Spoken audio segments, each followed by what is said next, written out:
चलिए तो स्टार्ट करते हैं। आज हम वशिष्ठ संहिता की सेकंड क्लास। फर्स्ट क्लास आप लोग को अच्छे से समझ आया था, जिसमें हम लोग इंट्रोडक्शन वगैरह देखे थे वो सब? जी मैम। ओके जी, तो चलिए स्टार्ट करते हैं आज।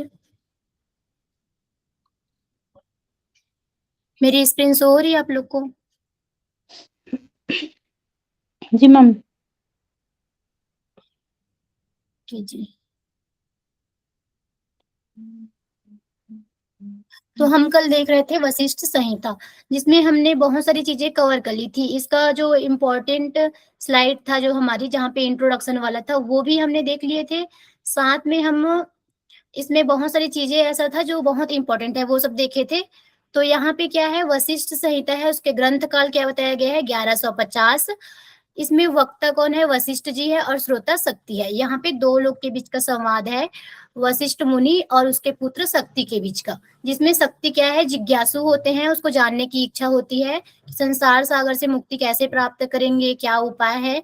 तो वो एक एक करके क्या करते हैं, प्रश्न करते हैं वशिष्ठ मुनि से, और वशिष्ठ जी सभी का उत्तर उसको देते हैं। यहाँ पे ज्ञान योग और कर्म योग, साथ में अष्टांग योग, 3 तरह के योग का वर्णन है। टोटल अध्याय यहाँ पे 8 बताई गई है, जिसमें से प्रथम 4 को योग आख्यान बोलते हैं, जिसमें योग के चीजों का वर्णन है, और अंतिम 4 को ज्ञान आख्यान बोलते हैं, जिसमें ज्ञान की चीजों के बारे में वर्णन है। ये चीज हम देख लिए थे कल। फिर हमने देखा था कि यहाँ पे मुख्य विषय क्या है, तो ज्ञान प्राप्ति के उपाय था। रचयिता है महर्षि वशिष्ठ। अध्याय टोटल 8 है। 3 योग बताए गए हैं, कर्म योग, ज्ञान योग, अष्टांग योग। यम नियम और आसन कितने बताए गए हैं, यहाँ पे 10-10 बताए गए हैं। तो ये चीज हम देख रहे थे कल कि यम कितने हैं, नियम कितने हैं, और आसन कितने हैं। तो यहाँ तक सबको क्लियर है? आगे बढ़े। जी हाँ जी, ये वाला इसको देख लेते हैं। ये बहुत इंपॉर्टेंट स्लाइड है, जिसमें हमने देखा था टोटल अध्याय कितने हैं, 8 है, जिसमें से हम 6 को पढ़ेंगे, जो हमारे सिलेबस में 6 है उसको। तो यहाँ पे क्या है, पहले अध्याय में कर्म के प्रकार, अष्टांग योग के 3 अंग, यम नियम और आसन, ये सभी चीज का वर्णन किसमें है, पहले अध्याय में है। दूसरे अध्याय में क्या क्या चीज है, तो दूसरे अध्याय में देखेंगे नाड़ी, देह मध्य, कंध का स्थान, कुंडलिनी, जागृत कैसे करेंगे ये इसकी विधि, प्राण, मठ जो योग साधक होते हैं उसके लिए जो कुटिया है वो कैसे बनाना है, नाड़ी शोधन की विधि, और नाड़ी शुद्ध करने के बाद क्या है, क्या लक्षण दिखाई देते हैं साधक में, ये सभी चीज का वर्णन दूसरे अध्याय में है। यहाँ पे किसी भी योग के अंग का वर्णन यहाँ पे नहीं है, तो आपको ये ध्यान रखना है। फिर तीसरे अध्याय में प्राणायाम, प्रत्याहार, नाद और मर्म स्थान का वर्णन है। तो यहाँ पे 2 अंग हो जाएंगे दूसरे अध्याय में अष्टांग योग के, जिसमें है प्राणायाम, प्रत्याहार। चतुर्थ अध्याय में है धारणा, ध्यान और समाधि, जिसमें पंच धारणा है पंच महाभूतों पे, तो ये चौथे अध्याय में है। 5वें अध्याय में है आत्मा का स्वरूप, जीव की 4 अवस्था, सृष्टि क्रम देखेंगे। फिर राशि है, ग्रहों का वर्णन, सभी 5वें अध्याय में है। 6वें अध्याय में है मृत्यु पर विजय प्राप्त करने के उपाय, जो 4 उपाय है, जिसमें से ओम जप, त्रयंबकम जप, जिसको रुद्र ध्यान भी कहा है यहाँ पे, और नारायण ध्यान, साथ में समाधि। तो इस प्रकार से यहाँ पे अध्यायों में, मतलब अलग अलग अध्याय में क्या क्या चीज का वर्णन है, इसको सभी याद रखेंगे। क्लियर है? आगे बढ़े। जी मैम। ओके जी, यहाँ पे हम ये सब चीजें देख लिए थे। यहाँ पे हम देखे थे कल कि जीवन मात्र के लिए वेदों में 2 उपाय बताए गए थे, अर्थात कर्म के यहाँ पे 2 प्रकार बताए गए थे। कौन कौन से, एक प्रवर्तक और दूसरा है निवर्तक।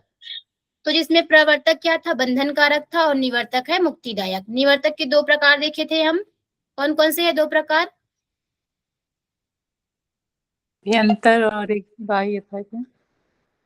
हाँ, मैम बाह्य निवर्तक कर्म और अभ्यंतर निवर्तक कर्म, जिसमें से बाह्य वाला से श्रेष्ठ कौन सा है, अभ्यंतर वाला को बोला गया था। यहाँ पे ये वाली लाइन, अभ्यंतर कर्म श्रेष्ठ होते हैं। ये क्लियर थी कल? जी मैम। क्लियर था ना? जी। हाँ जी। चलिए तो अभी हम देखते हैं यहाँ पे यम। यम 10 बताए गए हैं यहाँ पे, नियम भी 10 बताए गए हैं और डिटेल में बताया गया है यहाँ पे। तो अहिंसा क्या बोला गया है? अहिंसा की मन, वचन और कर्म से किसी भी जीव के क्या करना है, उसको पीड़ा नहीं पहुंचाना, वो क्या है? अहिंसा बोला गया है। सत्य क्या है?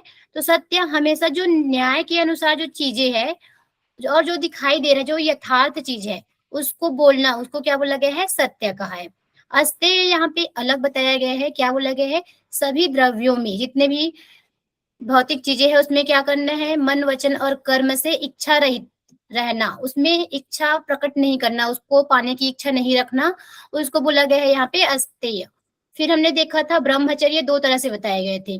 पहला है गृहस्थ वासियों के लिए शास्त्रानुसार ऋतु काल के बाद स्वपत्नी पत्नी से समागम ब्रह्मचर्य है।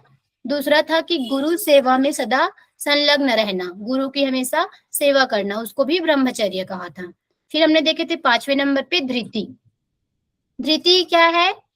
धैर्य जिसको बोलते हैं। तो इसमें बोल रहे हैं सभी स्थितियों में चित्त को स्थिर रखना, सुख हो या दुख हो, जीवन के हर एक स्थिति में क्या है? धैर्य रखना, उसको ही धृति का है। फिर क्षमा, तो क्षमा बोल रहे हैं प्रिय अप्रिय सभी जीवों में समता का भाव, आपको जो जो पसंद आ रहे हैं उसके प्रति भी और जो पसंद नहीं आ रहे हैं उनके प्रति भी क्या रखने हैं? हमेशा समता का भाव रखना है, क्षमा उसको कहा गया है। फिर हमने देखा था दया, सभी के प्रति सदैव करुणा बुद्धि रखना, करुणा बुद्धि रखना को क्या बोला गया है? यहाँ पे दया कहा गई। अब यहाँ पे कंफ्यूजन था आर्जव। आर्जव एक तरह से अगर उसको सरल भाषा में समझे तो सरलता बोलते हैं जिसको ना, समानता या सरलता। यहाँ पे बोला गया है विहित में प्रवृत्त तथा उससे अतिरिक्त में निवृत्त। विहित में प्रवृत्त मतलब जो कार्य हमको करने को कहा गया है वेदों में, ऐसे कार्य को करना है, और जो उसको छोड़ के जो कार्य है उसको नहीं करना है, निवृत्त रहना है उससे। और उस कार्य को कैसे करना है? तो मन, वाणी और क्रिया सभी में एक रूपता रखनी है, उसको क्या बोला गया है? आर्जव। एक रूपता मतलब मन, वाणी और कर्म से कैसे? तो हम मन में कुछ सोच अलग रहे हैं, कर कुछ अलग रहे हैं दिखाने के लिए, ऐसे नहीं करना है। सब स्थिति में तीनों चीज में आपको क्या करनी है? समानता रहना चाहिए, तो उसको बोला गया है आर्जव। फिर हमने देखा था मिताहार। यहाँ पे मिताहार वाला सबसे अलग बताया गया है सब यहाँ पे, और बहुत इंपॉर्टेंट है। तो ये 4 आश्रम है उसके अकॉर्डिंग बता दिए हैं। तो सबसे पहले बोला गया है सन्यासियों के लिए 8 ग्रास, वानप्रस्थों के लिए 16 ग्रास, गृहस्थों के लिए 32 ग्रास, ब्रह्मचारियों के लिए आवश्यकता अनुसार, और जो अन्य लोग हैं, अन्य लोग में जैसे कोई बीमार है, बूढ़े हो गए, बच्चे, ऐसे लोग, तो उसके लिए पूर्ण आहार से कम। इस प्रकार से यहाँ पे मिताहार की चर्चा की गई है। फिर हमने देखा था 10वें नंबर पे शौच के बारे में। 2 तरह से शौच बताए गए हैं यहाँ पे, बहिरंग शौच और अंतरंग शौच। बहिरंग शौच जो शरीर की शुद्धि करते हैं, उसको किससे करना है? मिट्टी और जल से करनी है। और अंतरंग शौच धर्माचरण तथा अध्यात्म विद्या से मन की शुद्धि, मन की जो शुद्धि है वेद शास्त्र को पढ़ के और अच्छे कार्य को करके, तो इससे इस प्रकार से यहाँ पे 2 शौच हो गए। यहाँ तक सबको क्लियर है? ये था रिवीजन अभी ना, अभी तक रिवीजन ही कर रहे हैं हम, यहाँ तक हम कल पढ़ लिए थे। जी क्लियर है जी यहाँ तक सबको? जी जी मैम। ओके जी, आगे बढ़े। जी मैम चलो। अब हम देखेंगे यहाँ पे नियम। तो नियम के लिए क्या बोल रहे हैं? नियम भी कितने बताए गए हैं? 10 बताए गए हैं। और 10 नियम में कौन कौन से? तो पहला है तप, दूसरा है संतोष, तीसरा आस्तिक्य, चौथा दान, 5वां ईश्वर पूजा, 6वां सिद्धांत श्रवण, 7वां ह्री अर्थात लज्जा, 8वें नंबर पे है मति जिसको बुद्धि बोलते हैं, 9वें नंबर पे जप आ जाएगा, और 10वें नंबर पे व्रत। इस प्रकार से यहाँ पे 10 नियम है। अब तप क्या है?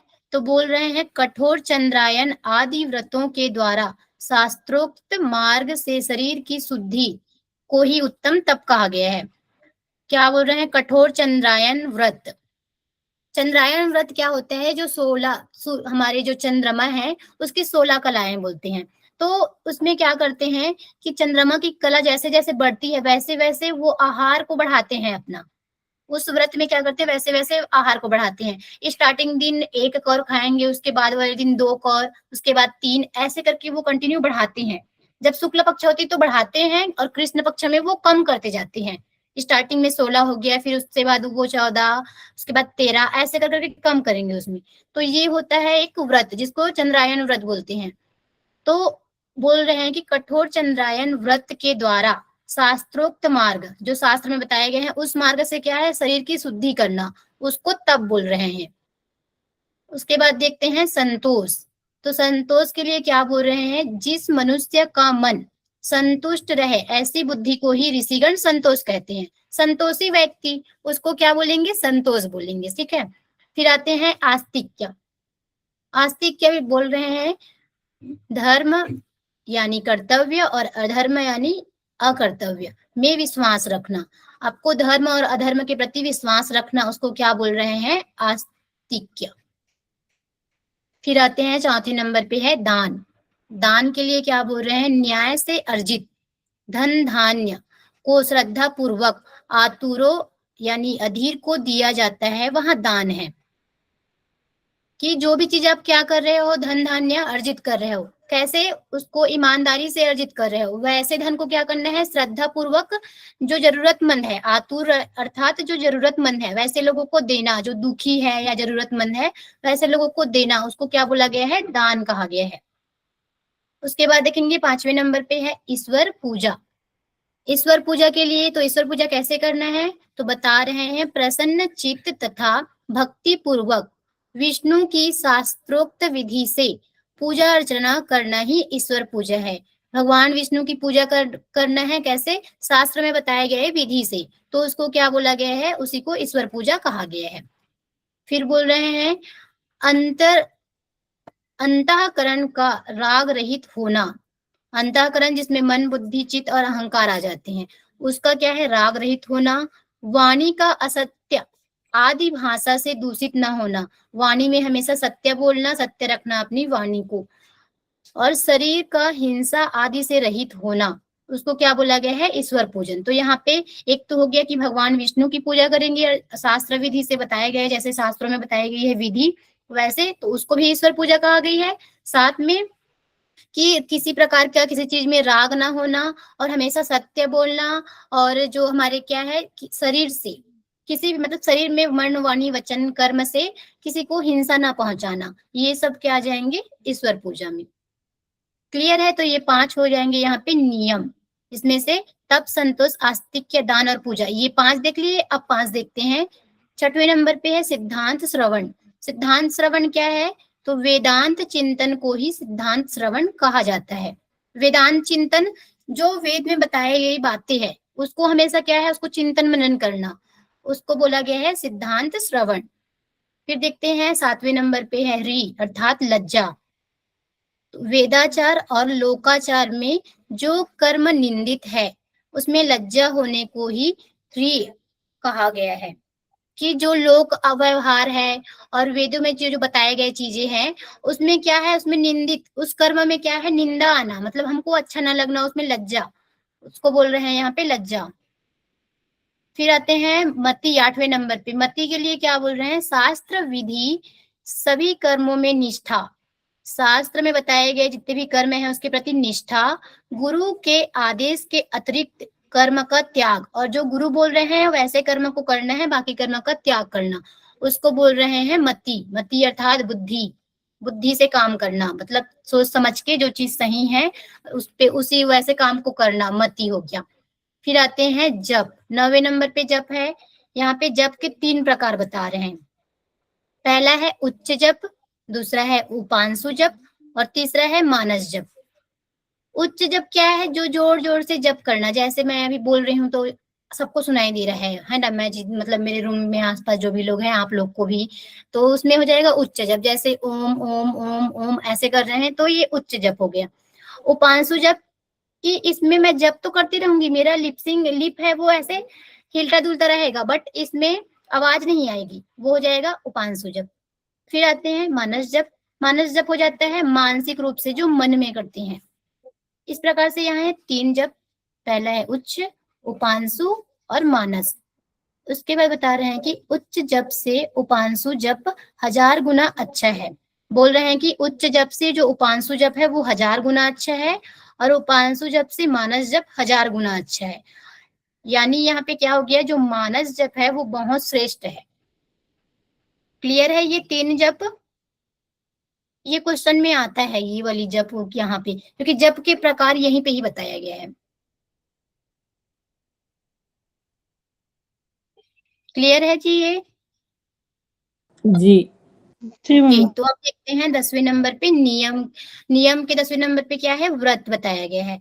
व्रत को बोल रहे हैं प्रसन्न चित्त गुरु द्वारा पूर्व आदेश उपदेश और आज्ञा के अनुसार, जो गुरु क्या है जितने भी उपदेश दे रहे हैं उसके आज्ञा के अनुसार धर्म अर्थ और काम की सिद्धि के लिए अनुष्ठान का आचरण व्रत कहलाता है। तो ये यहाँ पे नियम हो जाएंगे 10, जिसमें से तप हो जाएगा, संतोष, आस्तिक्य, दान, ईश्वर पूजा, सिद्धांत श्रवण, श्री अर्थात लज्जा, मति यानी बुद्धि, जप और व्रत, ये 10 क्या हो जाएंगे, नियम हो जाएंगे। तो ये वाली स्लाइड क्लियर है सबको?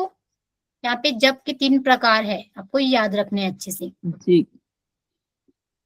ओके, तो आगे बढ़ते हैं। ये देखो, जो ना चंद्रायन व्रत होता है उसमें क्या करते हैं कि ये जो चंद्रमा की कला है ये ऐसे क्या हो रही, बढ़ रही है। तो इस दिन क्या करेंगे, एक निवाला आहार है वो करेंगे, फिर अगले दिन 2 3 4 ऐसे ऐसे करके यहाँ तक पूरा बढ़ाएंगे। फिर उसके बाद यहाँ से क्या है, बढ़ गया था तो उसको कम करते करते कृष्ण पक्ष में ऐसे उसको कम करते जाते हैं अमावस्या तक। तो इस प्रकार से ये व्रत होती है।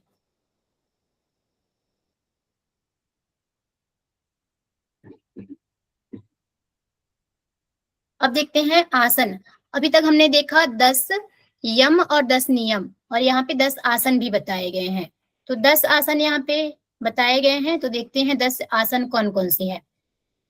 तो पहले नंबर पे है स्वास्तिक आसन, दूसरे नंबर पे है गोमुख आसन, तीसरे नंबर पे है पद्मासन, चौथे में है वीरासन, पांचवे में है सिंहासन, छठवें में मयूरासन, सातवें में कुक्कुटासन, आठवें में कुर्मासन, नौवें में भद्रासन और 10वें नंबर पे मुक्तासन।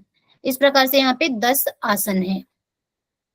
अब इस 10 आसन को आपको जैसे समझ आता है वैसे ट्रिक बना के याद कर लेना, क्योंकि ये सीक्वेंस में भी पूछ सकते हैं या फिर ये अलग अलग डाल देंगे, अलग अलग आसन को मिक्स, और आपको पूछ सकते हैं कि वशिष्ठ संहिता में कौन से आसन है कौन से नहीं है।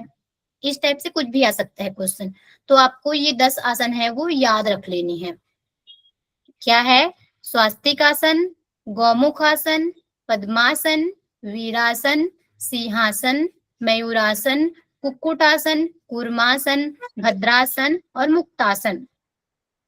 अब जैसे याद करोगे तो ट्रिक कैसे बना सकते हो। स्वास्तिक आसन क्या किए आप, स्वास्तिक बनाकर क्या किए हो, गाय की पूजा किए हो, और गाय की पूजा किसमें किए हो, पद्मासन में बैठ के। जब आप ऐसे कर रहे हो तो क्या हो रहा है, आपको वीरता की प्राप्ति हो रही है। अब आप उस वीरता को दिखाने के लिए किसके पास गए हो, सिंह, जंगल का राजा कौन है, शेर, तो शेर के पास गए। उसके बाद शेर के पास मयूर के पास चले गए, मतलब बड़े से छोटे की ओर। शेर सिंहासन आ जाएगा, मयूर मयूरासन आ जाएगा, जो कुक्कुट क्या होता है, ये भी छोटा ही है मयूर से, है ना, तो ये कुक्कुटासन हो जाएगा, उससे भी छोटा कुर्मासन जो कूर्म है, कच्छप। उसके बाद आ जाएंगे भद्रासन और लास्ट में मुक्तासन। इस प्रकार से यहाँ पे 10 आसन हो गए। क्लियर है ये 10 आसन? याद रखना है आपको ये। अब इसके बारे में, इसकी विधि और इसके लाभ देखते हैं। तो यहाँ पे है सबसे पहला आसन हमारा स्वास्तिक आसन। स्वास्तिक आसन के लिए यहाँ पे 2 विधि बताई गई है। अब 2 विधि कौन कौन से, तो पहला है पैर के तलवों को विपरीत जंघा एवं पिंडली के स्नायु के बीच में रखने को स्वास्तिक आसन कहते हैं। ये जो घुटना है उसको ऐसे ऐसे क्या किए हैं, फोल्ड किए हैं, और इस फोल्ड किए हैं उसके बीच में क्या करना है, पैर के तलवे को रखना है, इधर भी रखना है और इधर भी। तो ये क्या है, स्वास्तिक आसन का पहला विधि हो गया। दूसरा विधि क्या बोल रहे हैं कि टखनों गुल्फ को सिवनी के दोनों ओर में रखने को भी स्वास्तिक आसन कहते हैं। जो एंकल है हमारा उसको कहाँ पे रखना है, सिवनी, सिवनी कौन सा पार्ट है? जो हमारे एनस है और जेनाइटल है, इसके बीच वाला जो भाग आता है उसको बोलते हैं सिवनी, जो पेरेनियम जिसको बोलते हैं। तो उस वाले पार्ट पे क्या करने बोल रहे हैं? गुल्फ को रखना है। उसको भी क्या बोला गया है? स्वास्तिक आसन। वशिष्ठ द्वारा बताई गई यहाँ दूसरी विधि है, जो बाकियों से अलग है। ठीक है, अब इसके लाभ क्या बोल रहे हैं? सभी पापों का नाश करता है। स्वास्तिक आसन के लिए बताया गया है यहाँ पे लाभ कि ये क्या करेगा? तो सभी पापों का नाश, आपको ये याद रखना है। फिर ये क्वेश्चन आया हुआ है, इसके आसनों से मतलब लाभ है ना जो आसन के, वो क्वेश्चन आया हुआ है पहले। फिर देखते हैं दूसरे नंबर पे है गौमुख आसन। तो गौमुख आसन कैसे करना है? इसमें दाहिने टखने को नितंब की बाईं ओर और बाएं टखने को नितंब की दाहिनी ओर रखकर किया जाता है। तो जो डायग्राम में दिख रहा है कि क्या किए हैं, बाएं वाले को इधर, बाएं वाले को दाएं ओर और दाएं वाले को बाएं ओर ऐसे लेके गए हैं। और यहाँ पे क्या बन गया है? फिर ये गौमुख की जैसे आकृति बन गई है यहाँ पे ऐसे, ये तो इसको बोल रहे हैं गौमुख आसन। इसका कोई लाभ नहीं दिया गया है। जो लाभ जिसका दिया गया है वो बहुत इंपॉर्टेंट आसन है। फिर आगे देखते हैं पद्मासन। पद्मासन के लिए क्या बोल रहे हैं? तो इसकी विधि है तलवों को विपरीत जंघा पर रखकर हाथों को पीछे की ओर मोड़कर क्रमिक रूप से पैर के अंगूठे को पकड़ना। ये क्या किए हैं?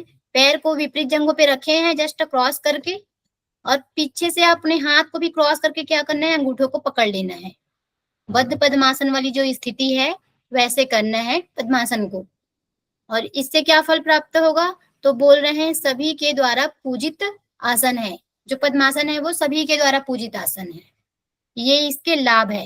तो यहाँ तक क्लियर है सबको? ये 3 आसन है, स्वास्तिक आसन, गौमुख आसन, पद्मासन, जिसमें से स्वास्तिक आसन पापों का नाश करता है और पद्मासन है वो सभी के द्वारा पूजित आसन है। क्लियर है यहाँ तक? जी मैडम। ओके, तो आगे बढ़ते हैं। अब देखते हैं चौथे नंबर पे है वीरासन। वीरासन के लिए क्या बोल रहे हैं? तो इसमें एक पैर को दूसरी जंघा तथा अन्य पैर को उसके ऊपर जंघा जंघा रख कर उसके दूसरी जो क्या करना है, एक पैर को दूसरी जंघा पे रखना है और जो दूसरा पैर है उसको क्या करना है? उस दूसरे पैर के रखना है। तो इसको बोला गया है वीरासन। जैसे यहाँ पे अगर देखें वीरासन को, तो एक तरह से पद्मासन जैसा है कि एक पैर को दूसरी जंघा पे रखना है और दूसरे पैर को भी उसके दूसरी जंघा पे। तो ये क्या हो जाएगा? पद्मासन वाली विधि है यहाँ पे वीरासन की। उसके बाद देखते हैं 5वें नंबर पे सिंहासन। सिंहासन कैसे करना है? तो ये डायग्राम में बताया गया है वैसे ही। अब इसकी देखते हैं। तो इस आसन में टखनों को, टखना है जो एंकल है उसको कहाँ पे रखना है? अंडकोश के नीचे तथा सिवनी के दोनों ओर रखा जाता है। जैसे वज्रासन में बैठते हैं ना, वैसे ही पीछे की ओर बैठना है और पैर को ऐसे करना रहता है, अंडकोश के नीचे रखना है। और फिर क्या करना है? फैली हुई उंगलियों के साथ हथेलियां घुटना पर रखी जाती है और अपने जो हाथ है उसके हथेली को क्या करना है? उंगलियों को फैला लेना है और हथेली को दोनों घुटने के ऊपर रखना है, जैसे ये डायग्राम में रखे हैं। उसके बाद मुख को खुला कर दृष्टि को नासिकाग्र रखने को सिंहासन कहा गया है। फिर अपने जो माउथ है उसको ओपन करना है। जीभ को बाहर निकालने की बात नहीं की गई है, इस डायग्राम में तो निकाल दिए गए हैं बट यहाँ पे बोल रहे हैं बस मुख को खुला रखना है, आवाज वगैरह नहीं करने की बात यहाँ पे नहीं की गई है। फिर दृष्टि यहाँ पे बोल रहे हैं कि आपको क्या रखना है? नोज के टिप पे नासिकाग्र दृष्टि रखनी है। ये बहुत इंपॉर्टेंट है नासिकाग्र दृष्टि वाला, सिंहासन के लिए बोला गया है अभी तक यहाँ पे दृष्टि का। ठीक है, फिर इसके लाभ देखते हैं। तो योगियों द्वारा पूजित आसन है। पद्मासन को बोला गया था सभी के लिए, सभी के द्वारा पूजित आसन, और सिंहासन को बोल रहे हैं योगियों के द्वारा पूजित आसन। आपको ये छोटे छोटे उसको याद रखने हैं, डिफरेंस को। मैम हाँ जी, जो इसमें मैम ये टकना बताया मैम, ये टकना टार्सल कोई बोला है ना मैम, या फिर हाँ मैम एडी? हाँ, फिर मैम ये टकना कैसे रखेंगे मैम? एडी तो हमने देखी मैम, टकना तो हमने देखा ही नहीं मैम कभी रखते हुए। देखो यहाँ पे क्या है कि ऐसे जस्ट उल्टा करोगे ना, इसको ऐसे क्रॉस करके बैठोगे ना, तो वो आपस में ऐसे टकना है ना, वो अंडकोश के पास आएगा, ऐसा टाइप का बोल रहे हैं यहाँ पे।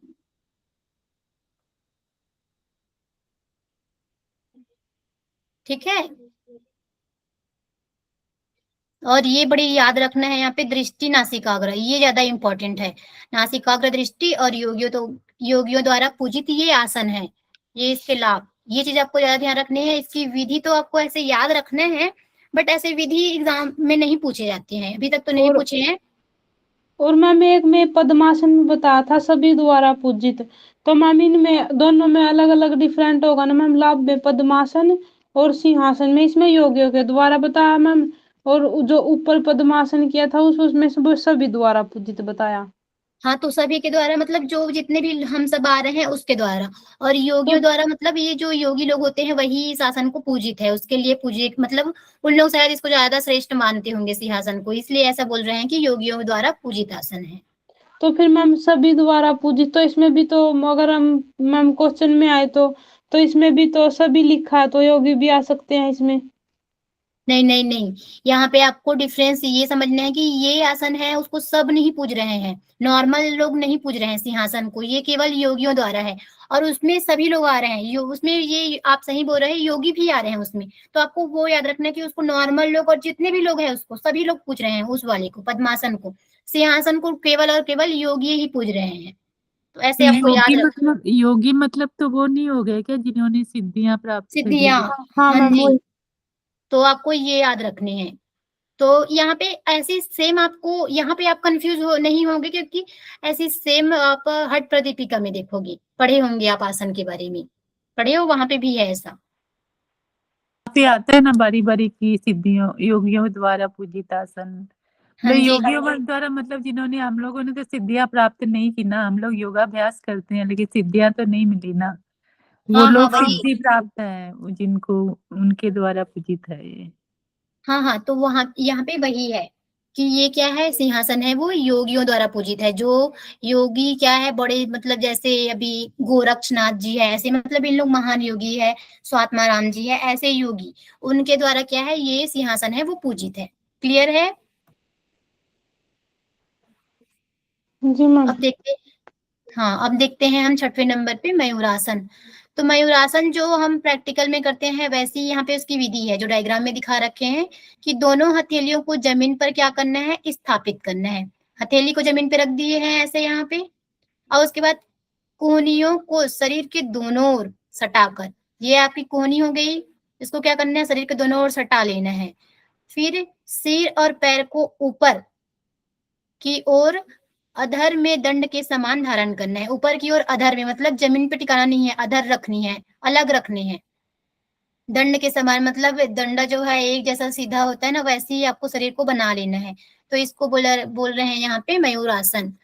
मयूरासन के लाभ यहाँ पे है सभी पापों का नाश।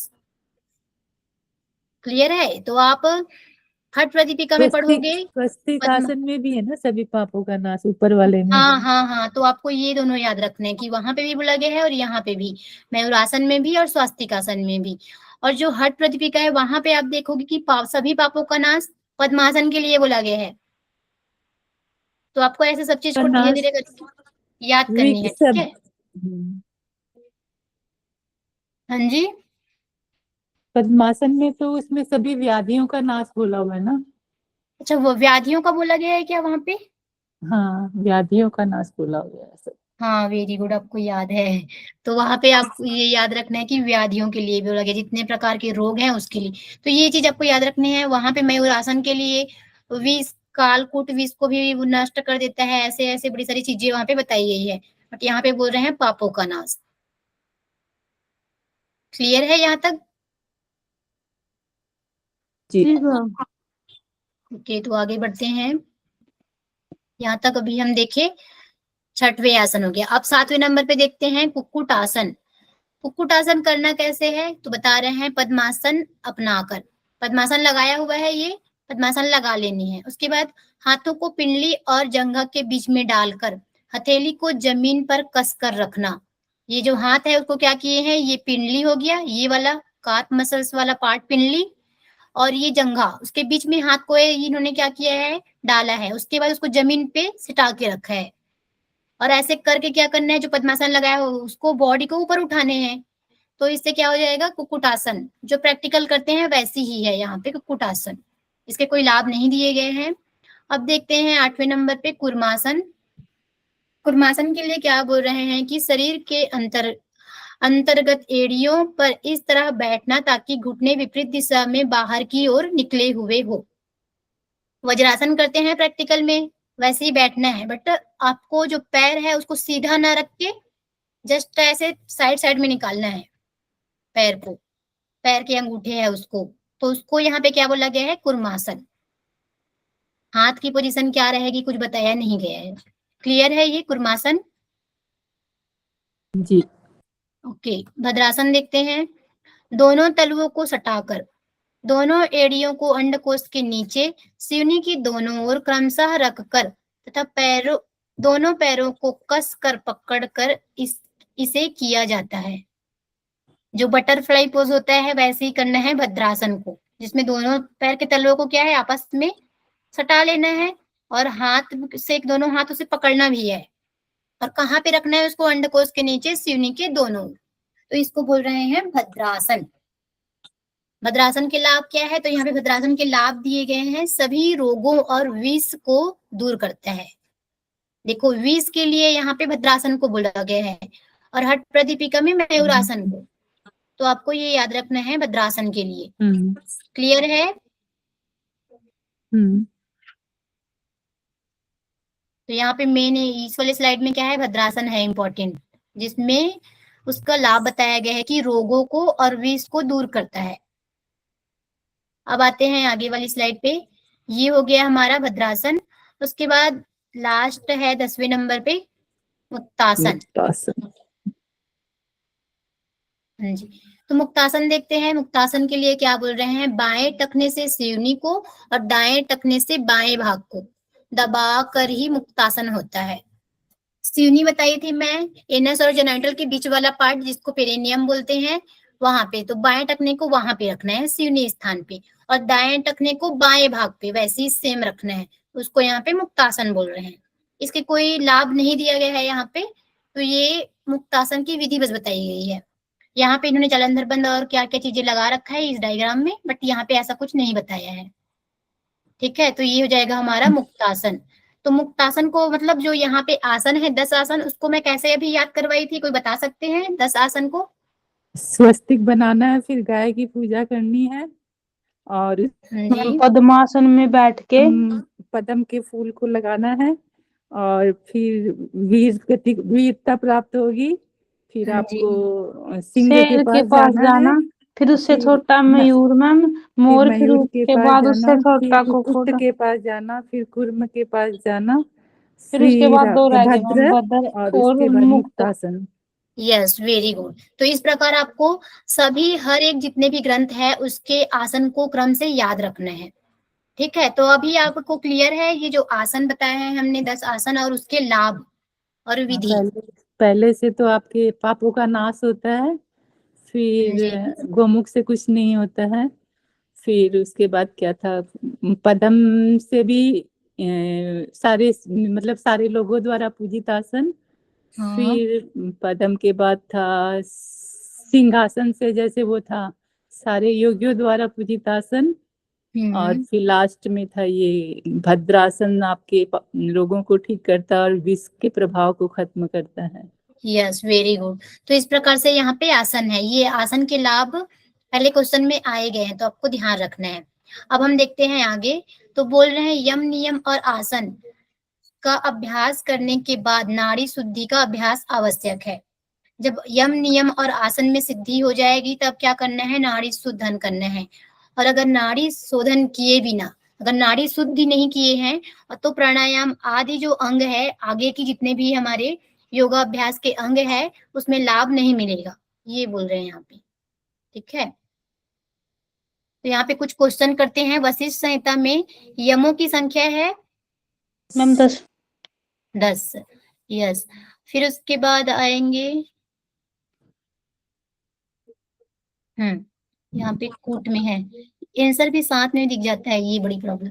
ठीक है, देखते हैं। वशिष्ठ संहिता के अनुसार निम्न में से यम है, इसमें बताना है और आपको कोट को ध्यान रख के बताना है। दानम ईश्वर पूजनम सिद्धांत वाक्यम श्रवण विमति च तपोतम। इसमें क्या क्या है? अहिंसा सत्य अस्तेयम ब्रह्म। मैम इसका बी ए है, बी और सी ए बी सी। हाँ, यहाँ पे क्या हो जाएंगे, धृति आ जाएगी अपना, है ना, धृति है, और एक हो जाएगा यहाँ पे दया। दया भी है, तो ये दोनों हो जाएंगे ऑप्शन, ठीक है, बी और सी। तो ये फर्स्ट ऑप्शन यहाँ पे हो जाएंगे। क्लियर यम के लिए। उसके बाद देखते हैं यहाँ पे ये वशिष्ठ संहिता के अनुसार आस्तिक्य दान ईश्वर पूजा, तीन होंगे। यस, आस्तिक्य दान ईश्वर पूजा। हाँ जी, तो यहाँ पे आस्तिक्य दान और ईश्वर पूजन बी सी डी वाला हो जाएगा, B C D second number पे। फिर आगे बढ़ते हैं। ये देखो यहाँ पे ये क्वेश्चन आया है कि सन्यासियों के लिए कितना है, वानप्रस्थ के लिए कितना है, 8 गृहस्थियों के लिए 32, वानप्रस्थ के लिए 16 और ब्रह्मचारियों के लिए यथेष्ट। Yes, very good. सन्यासी हो जाएंगे उसके लिए 8 बोला गया है, वानप्रस्थ के लिए 16, गृहस्थ वाले के लिए सबसे ज्यादा बोला गया है 32। हाँ, और ये ब्रह्मचारियों के लिए यथेष्ट। तो यहाँ पे ऐसा भी आप एग्जाम में अगर आपको टाइम बचाना है तो क्वेश्चन कैसे करोगे, तो अगर आपको एक पता है, ठीक है, जैसे अगर आपको क्या है, गृहस्थियों वाला पता है, अब आपको देखे सी का क्या है, बी, अब ऑप्शन में गया है सी का बी कौन से में है, यहाँ पे है एक जगह पे बस, तो आपको क्या करना है, फट से इसी को लगा देना है। जब आप एक उसमें श्योर हो तो आपको बाकी ऑप्शन को नहीं देखना है, यहाँ पे फट से लगा के आगे बढ़ जाना है। ठीक है, तो इस प्रकार से आप क्वेश्चन में मतलब वहां पे टाइम को बचा सकते हैं। अब हम देखते हैं दूसरे अध्याय। दूसरे अध्याय में बताया गया है क्या क्या चीज, तो पहला है नाड़ी के बारे में, देह मध्य के बारे में, कंद, कुंडलिनी, प्राण, मठ कैसे बनाना है, कुटिया कैसे बनानी है उसका वर्णन देखेंगे, नाड़ी शोधन की विधि क्या है और उसके क्या लक्षण प्राप्त होते हैं, योगी जो साधक होते हैं उसमें क्या लक्षण दिखाई देंगे नाड़ी शोधन के बाद, तो ये सभी चीजें हम दूसरे अध्याय में देखेंगे। तो यहाँ पे हम अभी देखते हैं थोड़ा सा नाड़ी के बारे में और देह मध्य के बारे में, ठीक है।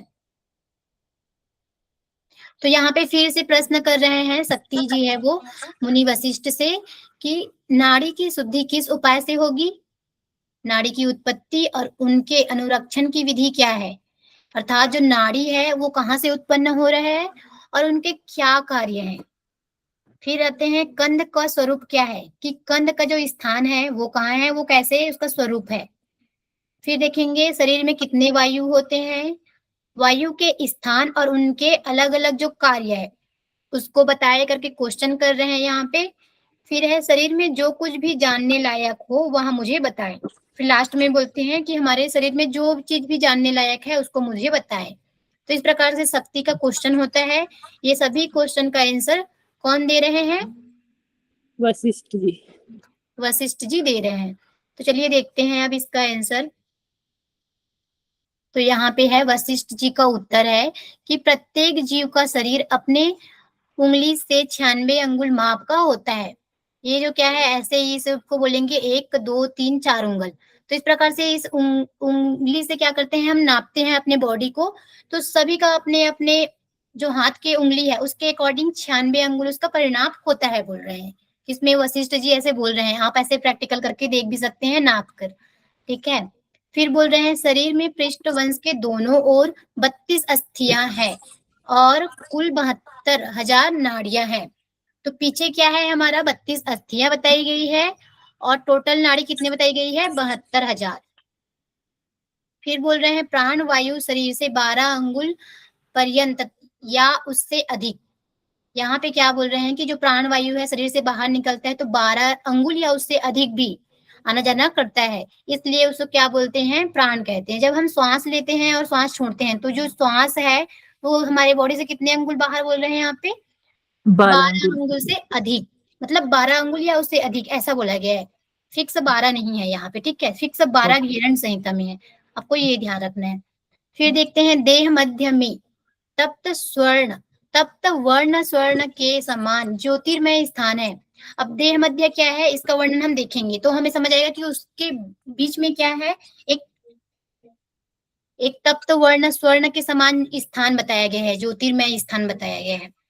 फिर देखते हैं मानव में ज्योतिर्मय स्थान जो है उसका आकार कैसा है, त्रिकोणाकार है, ट्रायंगल है। पशुओं में चौकोर है, पक्षियों में गोलाकार है, और ज्योतिर्मय स्थान के बीच में अग्नि की पतली ज्योति सदा विद्यमान रहती है। ये क्या है, जो आपको ये याद रखने हैं, ठीक है, कि मनुष्यों में कैसा है, ज्योतिर्मय जो स्थान है वो त्रिकोणाकार में, पशुओं में चौकोर है, पक्षियों में गोलाकार है, और ये जो क्या है ज्योतिर्मय स्थान है उसके बीच में हमेशा अग्नि है वो विद्यमान रहता है, बोल रहे हैं एक ज्योति के समान अग्नि है वो विद्यमान रहती है। तो इस प्रकार से यहाँ पे शक्ति जी के जो प्रश्न है उसका उत्तर दे रहे हैं वशिष्ठ जी। तो ये वाली स्लाइड क्लियर है? जी। ओके, चलिए आगे बढ़ते हैं।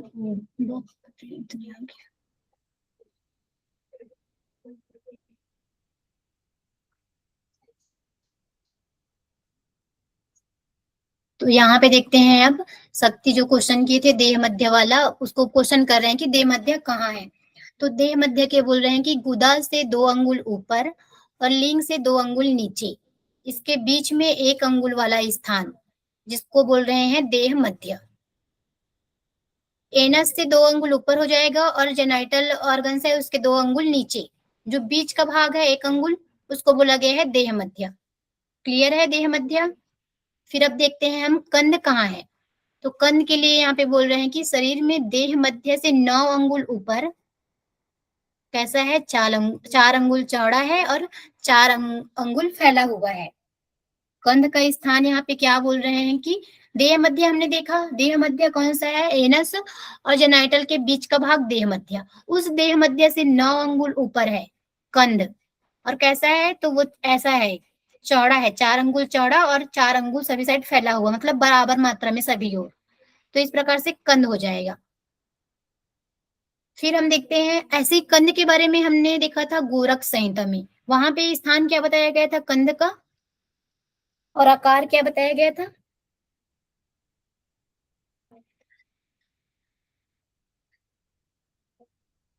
देखो यहाँ पे क्या है, चीजें सेम है, बस थोड़ा सा अलग अलग बता देते हैं। वहां पे भी जो यहाँ पे बताया गया है वही स्थान वहां पे भी बताया गया है, बट वहां पे जो वर्ड है वो अलग यूज किया गया है। वहां पे बोला गया है नाभि से नीचे और मेट्र से ऊपर जो बीच का भाग है वो कंद का स्थान है, जो पक्षी के अंडे के समान है, ऐसा वहां पे बताया गया था। यहाँ पे क्या बोल रहे हैं, देह मध्य से 9 अंगुल ऊपर कैसा है, 4 अंगुल चौड़ा और 4 अंगुल फैला हुआ है। तो इस प्रकार से फिर देखते हैं अंडाकृति के समान नाभि से चक्र का प्रादुर्भाव होता है।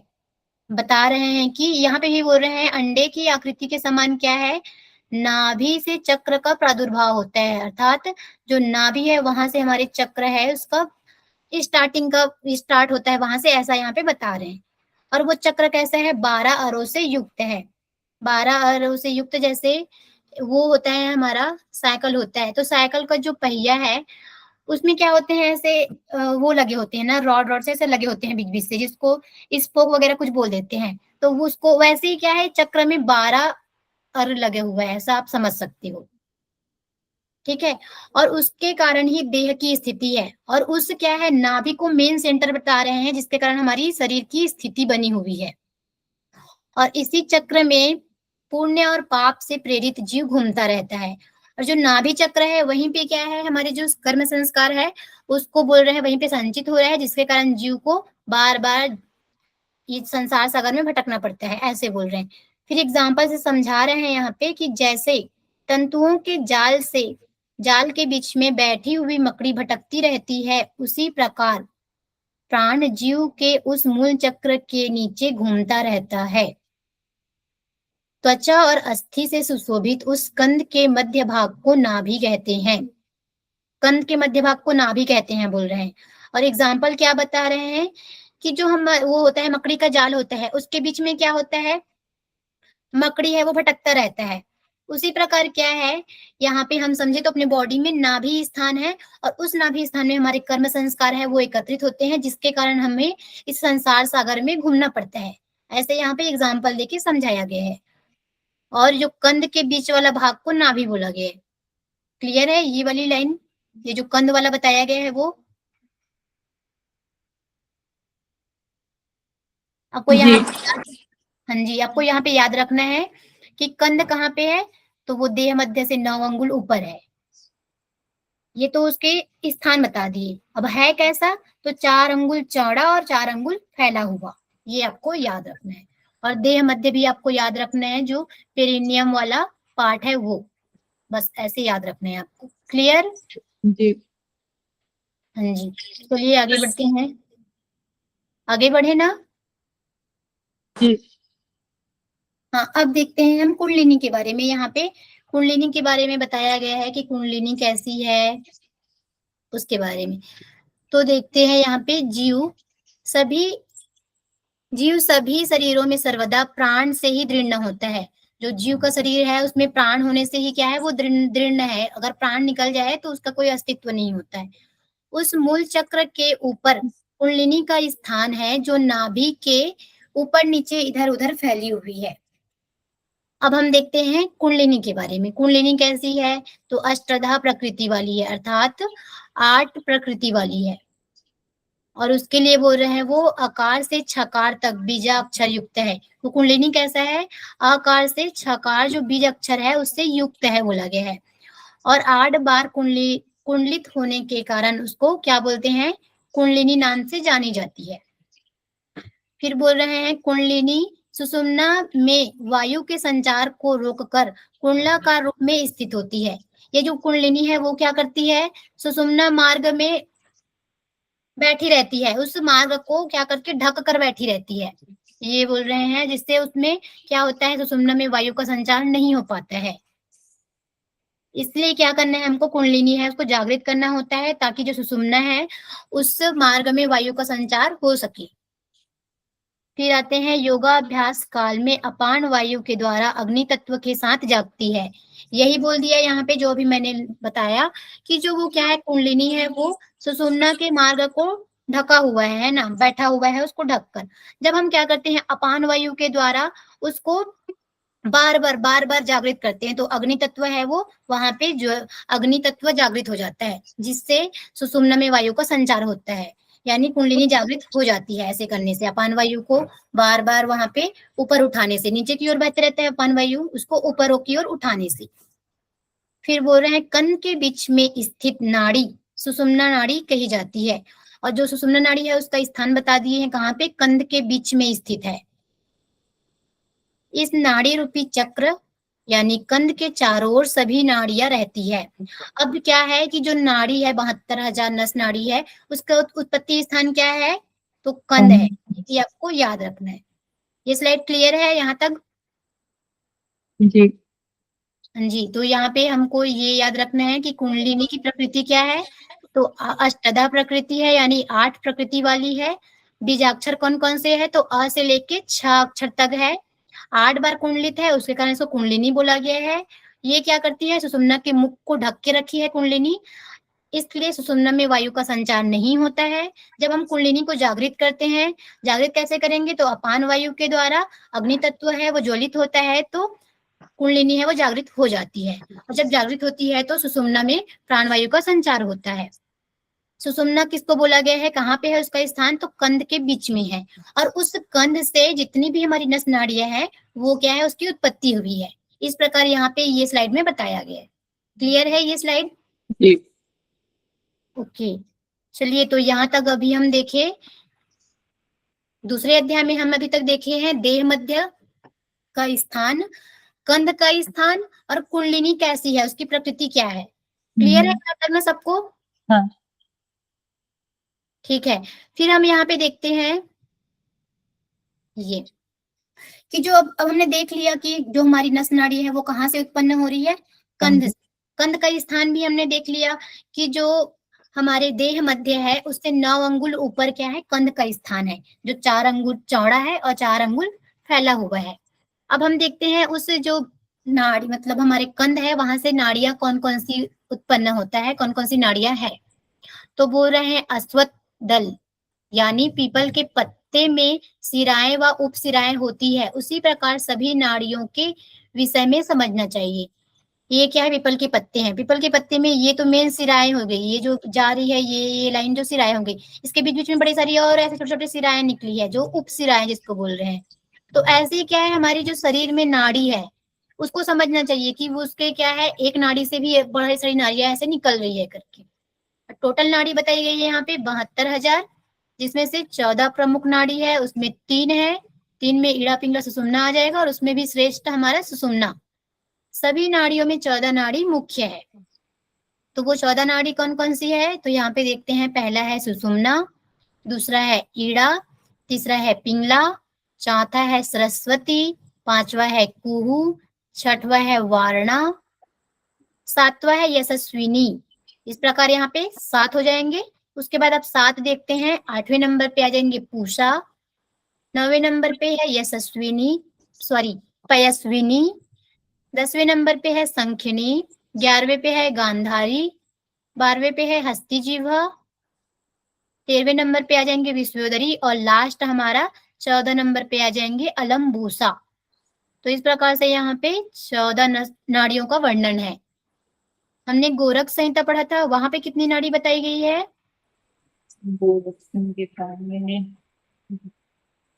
हाँ जी, क्या बोल रहे हो, कितनी नाड़ी? संहिता में 10 नाड़ियों के बारे में बताया था क्या?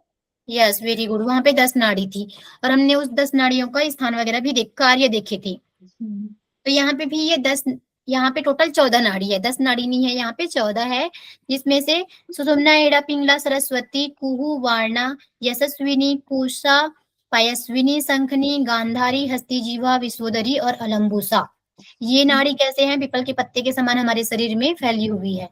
तो आपको ये 14 नाड़ी सीक्वेंस में कल याद करके आना है, मैं कल पूछूंगी, और साथ में गोरख संहिता में जो 10 नाड़ी है उसका भी सीक्वेंस से याद करके आना है आपको। फिर उसके बाद हम देखेंगे इसकी आगे की स्लाइड, इसके बारे में कि कौन सी नाड़ी का क्या कार्य है। तो अभी हम आज यहाँ तक रखते हैं आज की क्लास को। अभी तक हमने जो भी पढ़ा है उसमें किसी को किसी प्रकार की डाउट हो तो वो मुझे भी पूछ सकते हैं। मैम हाँ जी, एक बार मैम ये और बता दो कि मैम कुल श्लोकों की संख्या कितनी कही है मैम इसमें? अच्छा श्लोक बोल रहे हो, वो यहाँ पे है। हाँ जी, टोटल श्लोक तो वैसे यहाँ पे 535 कुछ बताया है ना? 535 बताए हैं। यहाँ पे 535 ही है टोटल श्लोक तो। कहाँ पे देखे थे हम, ये देखो 535 ही है। ठीक है। हाँ, और ये जो 6 अध्याय है, 8 अध्याय टोटल, उसमें भी यहाँ पे फिर उसको डिवाइड किया गया कि कितने कौन से अध्याय में कितना है कौन से। तो आपको ये चीजें, आपको मेन ये याद रखना है, टोटल श्लोक है वो 535 है। इसके अंदर का ये वाला भी याद रख लेना है। वैसे अभी तक क्वेश्चन नहीं आए हैं, बट यूजीसी का कुछ बोल नहीं सकते, आ भी सकता है क्वेश्चन। ठीक है मैम। हाँ हाँ जी, तो अभी हमने क्या पढ़ा है अभी तक वो देख लेते हैं। हमने देखा है कर्मयोग, जिसमें से कर्म के 2 प्रकार बताए गए थे, प्रवर्तक और निवर्तक। निवर्तक के भी 2 टाइप थे, बाह्य और अभ्यंतर। ज्ञान योग में हमने देखा था अष्टांग योग। अष्टांग योग के हमने यम, नियम और आसन, जो 3 अंग है, जिसके 10-10 है सभी चीजें ना, वो चीज हमने पढ़ लिया अभी तक। उसके बाद हम देखे हैं आज नाड़ी। हाँ, नाड़ी के बारे में देखे, कंद देखे, देह मध्य और कुंडलिनी। क्लियर है यहाँ तक सबको? जी। ठीक है, तो चलिए आज का क्लास यहीं पे रखते हैं।